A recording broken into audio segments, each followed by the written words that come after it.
नमस्कार फ्रेंड्स, तुमचं आपलं चॅनल जगा आणि शिका यामध्ये खूप मनापासून स्वागत आहे. रूल नंबर 1, मेहनत करणे इम्पॉर्टंट आहे, परंतु त्यापेक्षा इम्पॉर्टंट आहे की योग्य दिशेने मेहनत करणे. लोक म्हणतात मेहनतीचं फळ खूप गोड असतं, परंतु मेहनत योग्य दिशेने नाही केली तर काय होणार? तुम्हीच विचार करा. जर एखादा व्यक्ती पूर्ण निष्ठेने एखादे काम करत आहे, परंतु तो चुकीच्या दिशेने काम करत आहे, तर त्याच्या यशाच्या शिखरापर्यंत कसं काय पोहोचणार? मेहनत इम्पॉर्टंट आहे, परंतु त्यापेक्षा त्या मेहनतीची डिरेक्शन पण खूप महत्त्वाची आहे. काही लोक वर्षानुवर्ष मेहनत करतात, परंतु जेव्हा त्यांना रिझल्ट मिळत नाही तेव्हा ते खूप दुःखी होऊन जातात. खरं तर चुकी ही मेहनतीमध्ये नसते, चुकी ही तेव्हा होते जेव्हा आपण चुकीची डिरेक्शन पकडतो. थोडा टाइम काढून पण विचार करणं पण महत्त्वाचं आहे की मी मेहनत घेत आहे, परंतु योग्य ठिकाणी, योग्य जागेवर, योग्य वेळी घेत आहे का? ब्लाइंड मेहनत करू नका, स्मार्ट मेहनत करा. एकच साधी गोष्ट आहे की हळूहळू चाला, परंतु डिरेक्शन मात्र योग्य असली पाहिजे. लाईफ ही काही रेस नाही आहे, हे एक डिरेक्शन गेम आहे. एक छोटा शेतकरी पण योग्य वेळी बियांची पेरणी करतो, तेव्हाच त्याला धान्याचं उत्पादन होते. मेहनत करा, मनातून करा, डोळे उघडून करा, कारण जेव्हा मेहनत योग्य दिशेने होते तेव्हाच आपले स्वप्न खरोखरच पूर्ण होतात. रूल नंबर 2, नेहमी स्वतःची बाजू मांडणं बंद करा.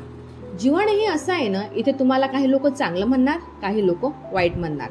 म्हणून प्रत्येक वेळी लोकांनी माझ्याबद्दल चांगलं बोलावं, मला चांगलं म्हणावं म्हणून प्रत्येक वेळी स्वतःची बाजू मांडायची असं नाही. काही वेळी आपण बरोबर असतो, परंतु परिस्थिती मात्र चुकीची असते. बरोबर असून पण आपण लोकांना बरोबर असल्याचा पुरावा देऊ शकत नाही. अशा वेळी स्वतःला सांगा, मी बरोबर आहे, हे मला माहित आहे. मी लोकांना का प्रूफ करून दाखवायचं? तुमच्याबद्दल लोक तेवढाच विचार करतात जेवढी त्यांची विचार करण्याचा दृष्टिकोन आहे. लोक तुम्हाला तेवढंच समजून घेणार जेवढा त्यांना समजून घेण्याची क्षमता आहे. म्हणून लोकांचा विचार करत बसू नका. जे स्वतःला आवडते ते करायचं. लोकांचा विचार कसा काय करायचा? नाही तर विचार केला तर मागेच राहाल. आपला टाइम, आपली एनर्जी हे खूप मौल्यवान आहे. त्या लोकांवर खर्च करू नका जे फक्त तुमचे ऐकणे नाही तर तुम्हाला बोलणे पसंत करतात. आपण आपल्या कामावर लक्ष द्यायचं. लोक काय विचार करतात याचा विचार आपण नाही करायचा, कारण सायलेन्स कधी कधी खूप मोठा आवाज करते बरं का. रूल नंबर 3, एकटं राहा, परंतु खोट्या लोकांच्या मध्ये राहू नका. आजकाल लोकच्या कॉन्टॅक्ट लिस्टमध्ये 500 लोक असतात, परंतु जेव्हा आपल्याला गरज पडते तेव्हा कोणीच आपल्यासोबत नसते बरं का. कारण कनेक्शन तर खूप आहे, परंतु रिलेशन मात्र खूप कमी आहे. जीवनात खूप जास्त फ्रेंड्स असणं महत्त्वाचं नाही आहे. योग्य फ्रेंड्स म्हणजे संकटाच्या काळात मदत करणारे असली पाहिजे. काही लोक फक्त दिखावा करण्यासाठी आपल्यासोबत असतात. ते आपल्यासोबत हसतात, आपल्यासोबत आपल्या एकाच ताटात जेवण पण करतात, आपल्यासोबत मस्ती पण करतात, परंतु आपल्या पाठीमागे आपली चुगली पण करतात. अशी लोक आपली पॉझिटिव्हिटी चोरून घेतात. आपण कमजोर आहे याची आपल्याला जाणीव करून देतात. जेव्हा आपल्याला त्यांची खूप जास्त गरज असते तेव्हा आपल्याला आजूबाजूला ते दिसत पण नाही. म्हणून महत्त्वाचं हे आहे की आपण चूज करायचं की आपल्या लाईफमध्ये कोणती लोक राहणार आणि कोणती लोक आपण काढून टाकणार. एकटं राहणं चुकीचं नाही आहे, परंतु चुकीच्या लोकांसोबत राहणं मात्र चुकीचं आहे.